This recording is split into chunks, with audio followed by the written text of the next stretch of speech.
You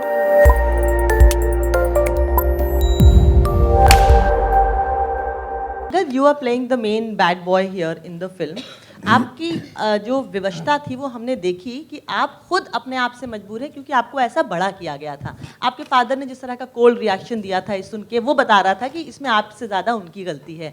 तो बाप अपनी बेटी को कहता है सर झुका के चलो, प्रोटेस्ट मत करो, और बेटी माँ उन बेटों पर फ़क्र करती है जिनको गुस्सा बहुत आता है। हम सब ने ऐसी माएँ देखी हैं जिनके 4-5 बेटे होते हैं, तो वो बाकायदा इसमें फ़क्र करती हैं कि हाँ ठीक है, तो मर्द है तो गुस्सा तो आएगा ही, चुपचाप कोने में थोड़ी बैठेगा, ठीक है, उसको प्रोवोक मत करो, that person that girl was not wearing a dupatta, cleavage दिख रहा था, थिंग लाइक दैट। माँ बाप का क्या रोल होता है इस तरह के डेविल्स को क्रिएट करने में सोसाइटी में? आप as the boy in the film who is on the negative side बता सकते हैं। देखिए, पहली बात तो ये है कि ये जो राजवीर सिंह है, he is not on the negative side, इसकी अपब्रिंगिंग कंजर्वेटिव है।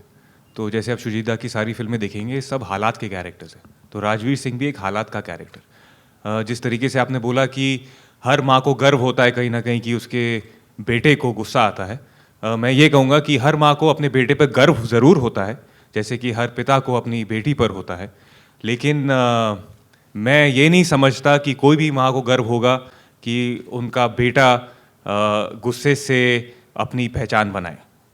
आई डोंट थिंक दैट। जी, आपकी बात सही है कि कहीं ना कहीं ये जो ईवल थॉट है, या जैसे आपने डेविलिश थॉट बोला, ये जो हर मर्द के अंदर होता है, उसको बुझाने की ज़रूरत सिर्फ पेरेंट्स ही कर सकते हैं।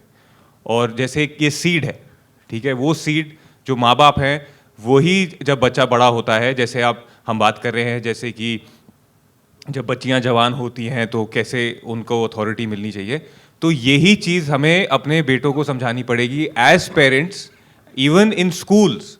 जैसे मैं आपको बता सकता हूँ, जब मैं स्कूल गया था तो मुझे सेक्स एजुकेशन नहीं मिली थी। ये बहुत एक टैबू सब्जेक्ट रहा है इतने सालों तक। हालांकि आज तक वो तो ये पिंक के वजूद से आज थोड़ा मैं भी उजागरित हो रहा हूँ जो चीज़ें मैं सुन रहा हूँ।